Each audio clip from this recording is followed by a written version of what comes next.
마프라만 가지고 오면 끝날 줄 알았는데 레벨 1부터 시작이었던 거지. 전부 다 무릎을 꿇혀라.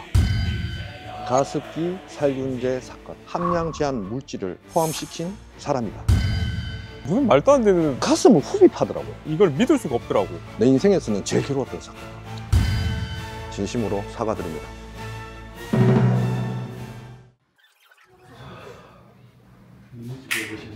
아니.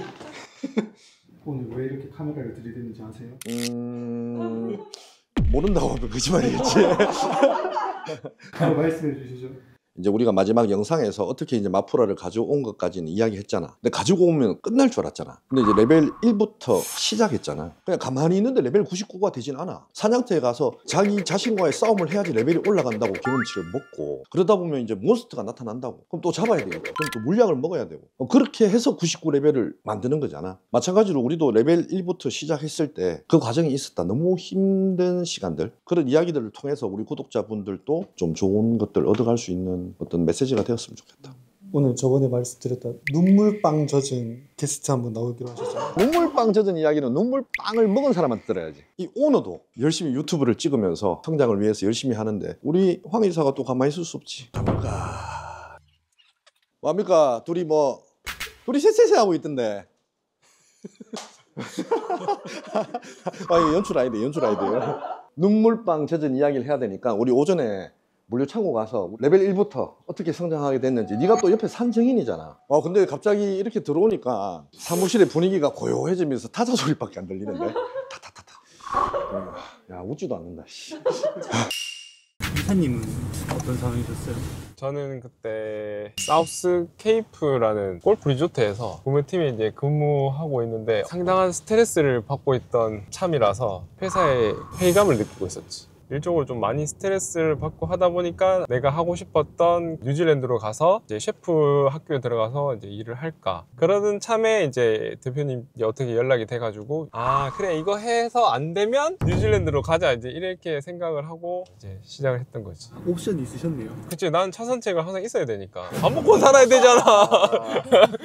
재밌는 게 뭐냐면 나비 효과라는 게 있잖아. 그때 만약에 너가 뚝심 있게 안 버텼다면 지금의 마프라도 없었을 것 같다라는 생각이 든과 동시에, 그때 내가 안 데리고 왔으면 지금 또 주방에서 기름 튀기면서 연기 마시면서 서로 윈윈 하자면 우리 황 이사도 좋은 선택을 하게 된 거고, 또 우리 황 이사의 좋은 선택 때문에 지금의 마프라가 있지 않았나, 이런 생각도 동시에 들더라고. 훈훈하게 끝났어. 칭찬이 돈이 안 들잖아. 이사님은 처음에 그 딱 연락을 받고 진해로 내려가시는 거잖아요. 그냥 그때 딱 시작할 때는 빌라의 1층 그 상가, 창고 겸 사무실이었지. 23평? 남짓 되는 데서 그 당시에 마프라 본사에서 3파레트, 4파레트 이렇게 물건 받아가지고 사무실 안에 파레트 재놓고 그 앞에 책상 2개 갖다 놓고 그렇게 시작을 했지. 이전에 있었던 일이랑 업무는 같았어요? 완전 반대였지. 그 전에 사우스케이프라는 곳에서 일을 했을 때 파트는 리조트 내에서 필요한 물품들을 다 구매해주는 구매 파트인데, 거기에서는 구매팀에 물건을 넣으려고 외부 업체들이 많이 방문을 하거든. 우리가 오히려 영업을 받았지. 반대로 진해 가서는 이제 영업을 하러 다니니까 처음에는 이게 내가 되게 쉽게 생각을 했는데 이게 웬걸? 영업이 제일 어렵더라고. 그때 느꼈지. 아, 영업하시는 분들이 장난이 아니구나. 그때 느끼는 모욕감이 되게 심했다고 좀 하더라고. 진해를 기주로 했는 게 최소한의 자본으로 싸게 이제 시작을 했는 건데, 원래는 목표는 이제 부산을 뚫는 거였지. 부산이 제일 큰 시장이니까. 그래서 부산을 이렇게 갔는데 그때 당시에 세차장 사장님들의 연령대가 한 50에서 한 60대였던 것 같아요. 경상도 또 어른들이 새로운 것들을 받아들이는 걸 되게 싫어하거든. 그러다 보니까 이분들은 그 당시에 제일 잘 나가는 국산 브랜드 4,000원대 요 제품에 푹 빠져 있었는데, 내가 갑자기 이탈리아 제품을 가져가서 10,000원짜리다, 유럽에서 왔다 소개를 하니까 이제 사장님들 하시는 말씀이, 그 10,000원짜리 누가 사냐 세차용품에. 이것도 순화해서 얘기한 거야. 욕하시는 분들도 있어. 정신적으로 멘탈이 털려버리니까 아 이거 됐다 싶었지. 그래서 그 수영구 어디 둔치 밑엔가 담배를 내가 진짜 안 폈는데 그때 한 5가지를 그냥 폈던 것 같아. 내가 이 선택이 옳았을까. 와. 그래서 현타가 너무 많이 왔지. 참 부끄럽지만 그때는 큰 관심 없이 최소 비용으로 한번 해보자라고 던져놨었기 때문에 어떤 결과물이 올라오기 전에는 사실은 우리가 관심을 안 가지잖아. 근데 우연찮게 진해에 내려갈 일이 있어서 그때 처음 진해 사무실을 방문하게 된 거지. 근데 그때 방문했을 때 사무실하고 창고하고 같이 돼 있다 보니까 케미컬 냄새가 코를 찌르는 거야. 왜냐면 이렇게 한정된 공간에서 케미컬이 있으니까 냄새가 좀 되게 심하더라고. 그때 이제 서랍에서 담배 꺼내더니만 대표님 나가서 담배 한 대 피시죠라고 이야기하면서 자기가 너무 힘들다고 얘기하더라고. 어떻게 여기서 일을 할 수 있지라는 이미 마음에 되게 열린 상태에서 이제 월급 인상 이야기하대. 7, 8년 전이기는 한데 200만 원 초반이었던 걸로 기억나. 근데 사실 비즈니스 하는 입장에서 결과물이 나오기 전에 이렇게 월급을 인상하기는 쉽지 않은데 이미 케미컬에 코가 한번 찔렸기 때문에 그리고 마침 그때 힘을 좀 얻고 우리 황 이사가 좀 전략을 바꿨잖아. 부산에 화전 셀프라고 있는데 이탈리아에서 왔는 이러이러한 제품인데 한번 사용해 보시고 후기를 한번 말씀해 달라 얘기하니까 되게 호의적으로 다가와 주셨거든.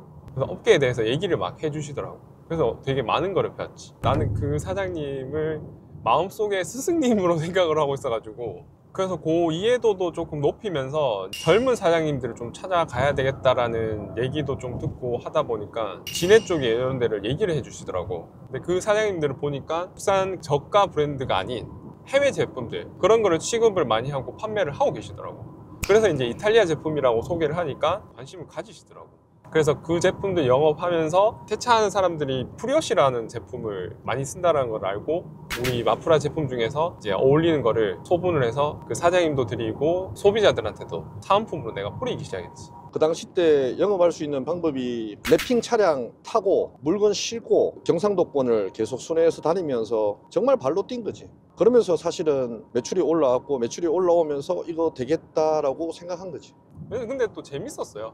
안 해보던 일이라서. 그러면 이제 다시 또 영업차 좀 돌면 되겠네. 반갑다 친구야. 이 차를 처음부터 누가 다치겠어. 야 누가 이러냐. 아 이게 뭔데. 이 친구랑 같이 굴다리에서 담배를 피셨나요? 그치.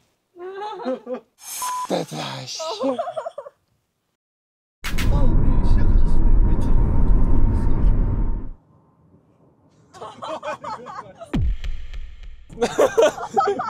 첫 달은 내가 봤을 때 한 130만 원?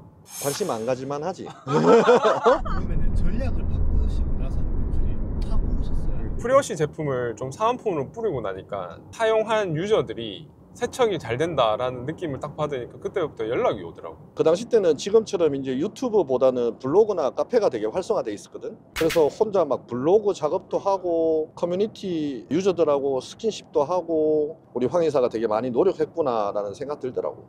이제 인기가 조금씩 올라가니까 사람들이 이제 마프라라는 브랜드에 대해서 관심을 가지더라고. 그러면서 떡상이라 해야 될까? 한 번 더 이렇게 탁 튀어 올랐는 게 휠클리너가 있어. 그 제품이 다른 사람들한테 또 알려지기 시작하면서 매출이 이제 급격하게 올라갔지. 사장님들이 그 제품이 좋으니까 이제 다른 제품들도 관심 있어 하잖아. 그러면서 이제 휠 클리너 말고도 타이어 광택제라든가 유리 세정제라든가 이런 거를 들여놓기 시작했지. 그러면서 매출이 얼마나? 시작한 지 한 8개월 만에 한 1300 정도? 한 10배 정도는 올라갔던 것 같아. 지금 이야기하면서 이야기 듣다 보니까 와, 황 이사한테 되게 고맙네. 그런데 이야기하다 보니까 동시에 만약에 그때 갔으면 지금 와이프도 못 만났고 지구도 없었네. 맞죠. 야, 이 사람아, 나 지구 만들어준 사람이다. 만들어준 사람이라고? 만들긴 제가 만들었는데요. 아니 그냥 뭐 만드는데 한 10% 정도의 역할을 했다. 요 정도. 비즈니스는 이렇게 누울 자리 보고 눕잖아. 경남 총판이었는데 일단 1300이 올라왔잖아. 그러면 경북 총판하고 전라도 총판하고 충청도 총판하고 온라인까지 하면 이거 충분히 생산이 있겠다고 생각했지. 근데 그리고 난 뒤에 한국 본사가 잠수탄 거지. 그래서 우리가 1편에서 이야기했듯이 라스베가스까지 가서 이제 총판권 가져오는 그 과정을 겪게 된 거지. 그때 심정은 또 한 번 좆됐다 싶었죠. 아니 총판이 돈 갖고 잠수를 해버리면 공급이 안 돼버리니까 세차의 사람들이 난리가 난 거지. 왜냐면 세차장 기기가 폼의 휘석비나 폼질에 따라서 이렇게 세팅을 해줘야 되거든. 그래서 다른 물건으로 바꿔버리면 다시 재진입하기가 쉽지가 않아. 정말 열심히 해서 영업권 만들어 놨고 영업권에서 물건 달라는데 줄 물건이 없어. 그게 더 힘들었던 것 같아. 여기가 이제 우리 마프라의 역사가 시작된 무료 창고다. 여기가 한 1300평 정도 되거든. 짜잔. 원래 이거 물건이 텅텅 비어 있었어. 완전 그냥 이 팔레트 렉만 있었던 거지. 처음에 너 고생했잖아. 기억나?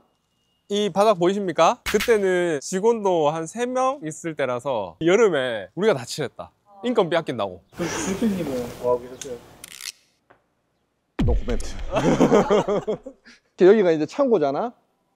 그때 여기가 우리 본사 사무실이었어. 지금은 이제 택배 사는 곳으로 활용하고 있지. 그때 사무실 구도가 어떻게 했냐면 보통은 이렇게 여기에 이렇게 책상을 붙여서 이렇게 쓰잖아. 근데 이제 다 보고 싶어서 이렇게 빙 둘러면서 책상을 다 붙여서 놨지. 근데 그게 대표님의 양날의 검이었지. 근데 뭐 하셨죠? 여기서 뭐 하셨죠, 대표님? 근데 오해는 하지 마라. 뭐냐면 게임 했는데 손 떨지 마시고요. 아니, 솔직히 돈 쓰면서 하는 게임은 그때 그 세차장이 마지막이었고 혼자서 하는 게임 있잖아. 돈 안 쓰고 세이브하고 로드하고 세이브하고 로드하고 그런 게임에 좀 집중했지. 근데 지금 와서 생각하니까 좀 부끄럽네. 하필 또 사운드를 켜놓고 하셨어. 이 좁은 데서 직원들 없을 때 대표님한테 딱 한번 소리 질렀지. 대표님! 게임 좀 하지 마세요! 지금 웃었지만 그때 좀 숨길렸어. 지금 와서 생각해보면 진짜 어떻게 그렇게 매너가 없을 수 있지? 그런 생각 자체를 못했던 것 같아. 되게 고마웠던 게 뭐냐면 사실 그때 화냈을 때 조금 놀랬어. 충격이었는데 화가 난다기보다는 내 자신을 되돌아보는 계기가 됐어. 그래서 택배 숫자 몇 개 안 됐지만 밖에 나가서 애들하고 같이 택배도 사기 시작하고 부서진 것들 이렇게 조립도 하고 이벤트도 생각하고 어떻게 보면 진짜 내가 성장할 수 있었던 계기가 됐던 것 같아. 대표님 이 손동작 엄청 크시지 않아요? 이 댓글에도 그런 악플이 많더라고요. 손이 막 이렇게 막 이거 무슨 제조하는 것도 아니고. 고치는데 훈련도 해야 되고 바뀌어야 되니까. 오늘은 우리 좀 정적으로 한번 해볼까? 약간 유퀴즈 느낌으로. 진짜 본론이거든. 정말 구독자들한테 좀 전하고 싶은 메시지야. 갑자기 좀 차분해졌다고 텐션 떨어졌니? 재미없니? 유쾌하지 않니? 이렇게 얘기하시면 안 됩니다. 결론적으로 라스베가스 총판 가져왔잖아. 근데 라스베가스 총판 어떻게 가져왔는지 궁금하면 1편 빵. 그래서 우리가 사실 성장하게 됐던 계기가 뭐냐면 우리 마프라에서 만든 3PH 시스템이 한국 유저들 사이에서는 되게 뭔가 새로웠어. 약간 혁신적이었고 그 혁신이 우리가 빵 하면서 성장할 수 있던 계기가 됐었잖아. 빵 성장하면서 빵 한데도 이만한 주먹 하나 빵 맞았잖아요. 아프던데. 별로 아프던데. 그게 뭐냐면 이제 내가 진해에 있을 때 그 스승님한테 한창 배울 때 사장님이 잠깐 오라 해가지고 갔더니 하시는 말씀이 어떤 커뮤니티에서 마프라가 난리가 났다. 왜? 저는 커뮤니티 활동 안 하는데요? 물어보니까 새로 오픈한 세차장이 있었는데 세차장을 오픈했으니까 사람들을 끌어들이게 하기 위해서 이탈리아 제품이 되게 좋다라는 거를 광고를 하고 싶었나 봐요. 근데 그걸 하필 큰 카페에 가서 홍보를 하기 시작했는데 그게 이제 카페 주인장이 보고 되게 불쾌했던 것 같아요.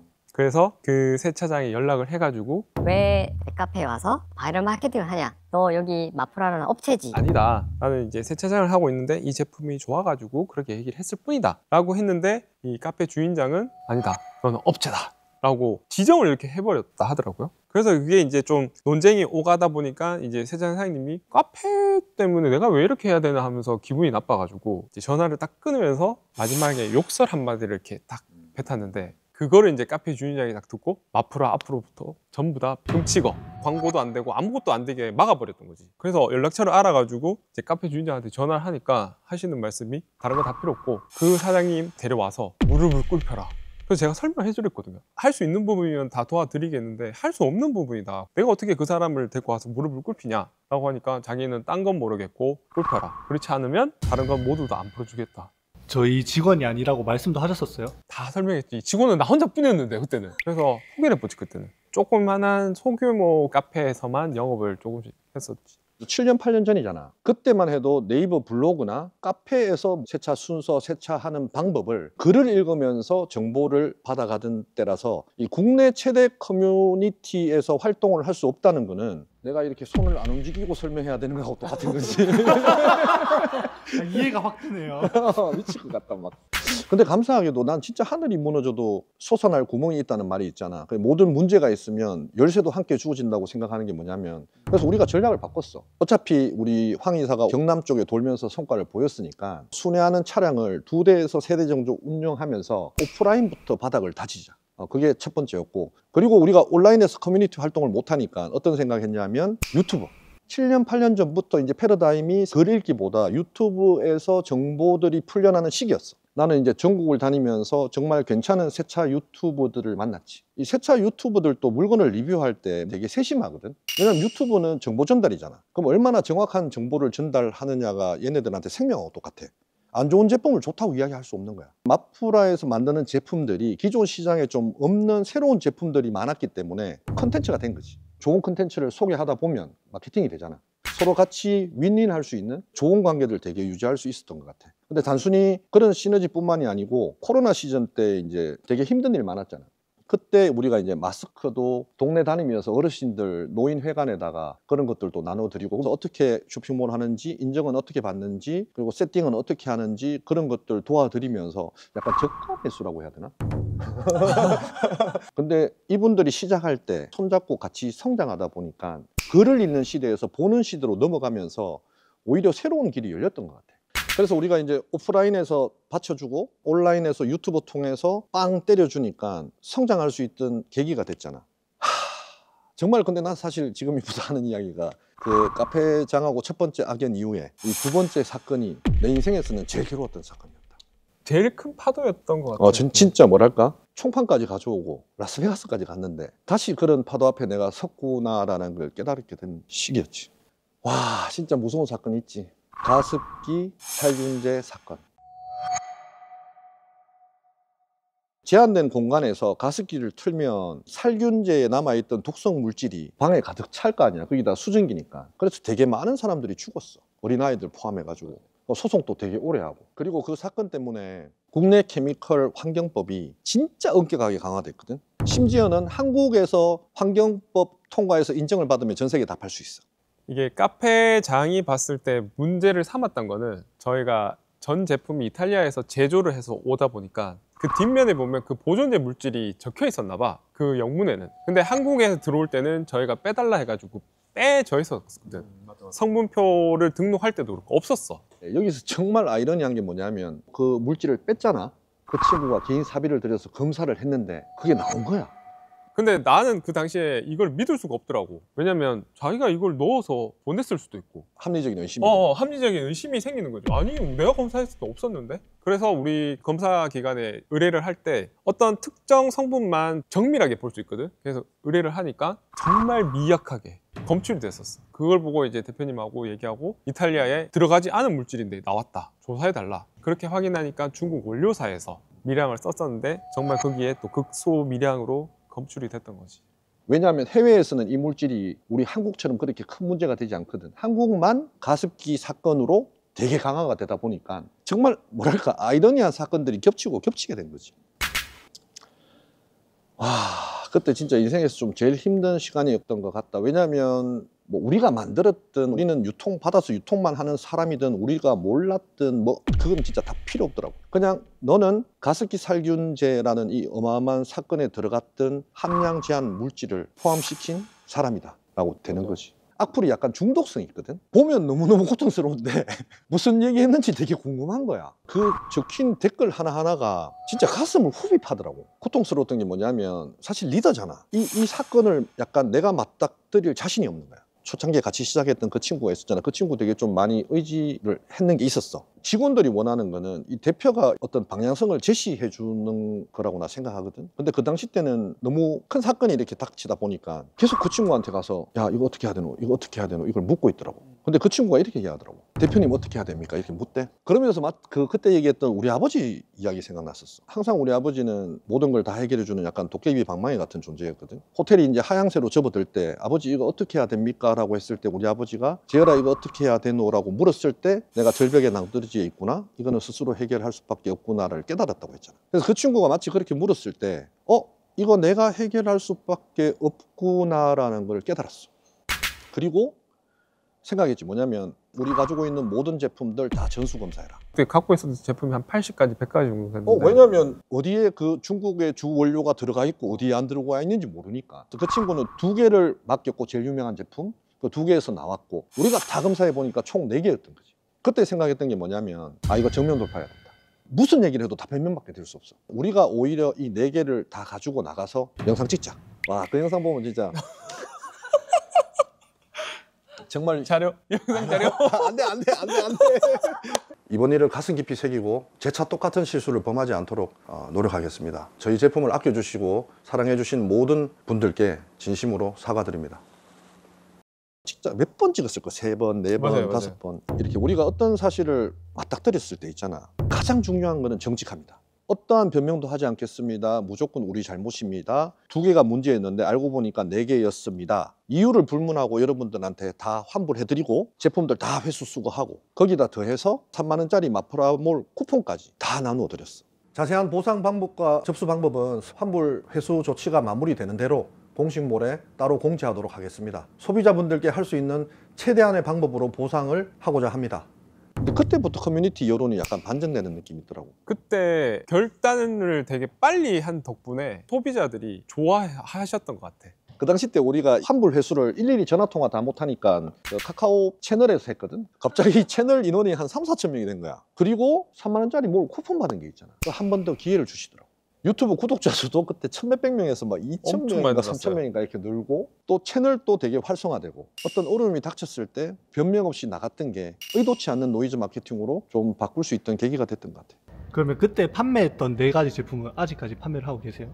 그분 덕분에 지금은 다른 제품도 수입하기 전에 문제가 될 것 같은 제품들 이탈리아에 미리 샘플을 받아 그 검사를 미리 다 하고 난 다음에 이상이 없는지 확인하고 수입을 지금 하고 있지. 시스템이 지금 갖춰진 거지, 그분 덕분에. 처음 사업 시작하고 이렇게 수많은 경험이 없다 보니까 너무 미숙한 부분들이 많았어. 그분 때문에, 아니 그분 덕분에 우리가 할 수 있는 최선의 노력으로 좋은 시스템을 만들게 됐지. 그 시스템 덕분에 우리 또 하나 엄청난 걸 하나 찾아냈죠. 뭐였지? 휠앤타이어 pH. 이게 세제다 보니까 pH라는 게 있거든. 보통 우리 사람들이 마시는 물이 한 6.5? 6.5의 pH 상태에서 레몬, 즉 한 방울 딱 떨어뜨리잖아? 그게 산성으로 확 바뀌어버려. 그만큼 pH가 되게 좀 불안해. 알칼리가 되게 세면 어린이들이 요거를 열어가지고 마실 수도 있다라는 그런 법이 있어가지고 원래는 pH가 낮았었어, 휠앤타이어 클리어 제품이. 근데 저희가 QC를 하다 보니까 이게 pH가 갑자기 올라간 걸 발견했죠. 왜냐면 우리가 판매하기 전에 미리 테스트 하잖아. 그때 발견된 거지. 우리 그 만든 시스템으로 검사해 보니까 12.8이 나온 거야. 휠앤타이어 같은 경우는 6개월 정도치의 재고를 보유하잖아. 약 한 8만 개에서 10만 개. 그리고 이탈리아 측에서도 사실은 빠르게 대처해 주지 않았잖아. 왜냐면 이 물량이 너무 많다 보니까. 그래서 이 10만 개 같으면 돈으로 따지면 얼마지? 원가 공개되면 안 돼. 갑자기 어떤 생각이 딱 들었어. 어린이 보호 포장의 개요는 안 열려서 애들이 못 마시면 되거든. 갑자기 접착제 바르면 되잖아. 이 생각 난 거야. 나는 처음에 듣고 이게 무슨 말도 안 되는 황당한 소리인가. 검사 기관에서도 예? 이러면서 막 웃더라고. 그래서 그렇게 하시는 분들이 있어요. 그러니까 아니요, 저 그런 얘기 처음 들어요 이러더라고. 근데 이론상으로는 열리지만 않으면 문제가 없지 않냐. 개봉이 불가능한 분사형 용기는 어린이 보호 포장은 제외가 되는 그런 법이 있거든. 그래서 검사기관에서도 황당하지만 가능은 할 것 같다, 제품을 보내달라 해서 그 다음날 록타이트 회사가 전화해가지고 2천 개 3천 개 사가지고 직원들 다 불러서 마스크 끼고 본드 발랐어. 하루 종일 본드 붙였지.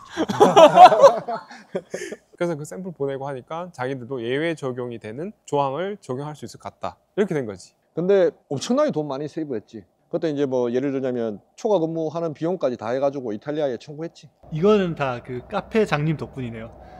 진짜 가슴을 후비 파더라고. 그래서 그분의 그분은 근데 뭘 하셔도 성공할 거야. 집요함과 그 성실함과 그 신념과 그 뭐랄까 카페장님 덕분에 이런 시스템으로 돈을 많이 아꼈잖아요. 카페장님한테 한 말씀 한번. 정말 감사합니다. 덕분에 퀄리티 시스템을 가져와서 저희 회사에 잘 적용하고 있습니다. 초보였고 미숙했지만 좀 더 훌륭한 시스템을 가진 회사로 만들어질 수 있게 돼서 너무 감사드리고요. 금치가는 좀 빼주시면 안 됩니까? 우리 그래도 옛날 흘러갔던 얘기들 하니까 서로 감사한 것들도 생각나고 또 그 감정이 다시 되살아나면서 정말 감회가 새롭네. 벌써 이 공간 자체가 저는 엄청 그리운 공간인 것 같아요. 옛날 생각하니까 초심 잃지 않고 계속 나아가야겠다는 생각도 들고, 사실 이 영상 찍으면서 구독자분들한테 드리고 싶었던 말은 뭐냐면, 인생을 살아가면 무조건 문제가 발생할 수밖에 없거든. 뭔가 계속 온다고, 파도가. 근데 그 파도 앞에 이렇게 서면 되게 두렵고 떨릴 때가 되게 많거든. 회피하고 싶고 도망가고 싶고 숨고 싶고. 근데 그때마다 포기하지만 않고 그냥 내가 할 수 있는 최선이 뭘까라고 생각한다면 나는 그 파도들은 다 이겨낼 수 있다. 그래서 포기하지 마시고 분명히 여러분들 그 문제 해결할 수 있으니까 일어서서 걸어가다 보면 어떤 목표 지점에 이룰 수 있을 거라고 저는 확신합니다. 그리고 대표님 저희는 지금 더 큰 목표를 향해서 가고 있잖아요. 저희 법인이 많죠. 많잖아. 많아요. 그리고 지금은 사무실이 다 떨어져 있거든. 근데 이제 우리가 이번에 분양받은 땅이 하나 있잖아. 그쪽에 사옥을 지어서 이렇게 이산가족처럼 흩어져 있는 저희들이 한 사옥에 다 같이 모이는 이제 그 꿈을 만들어 가고 있습니다. 그때는 직원 식당도 있대. JYB?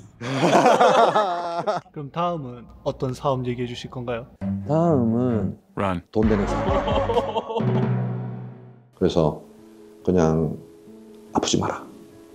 왜냐하면 네 잘못 아니다. 네 잘못 아니다.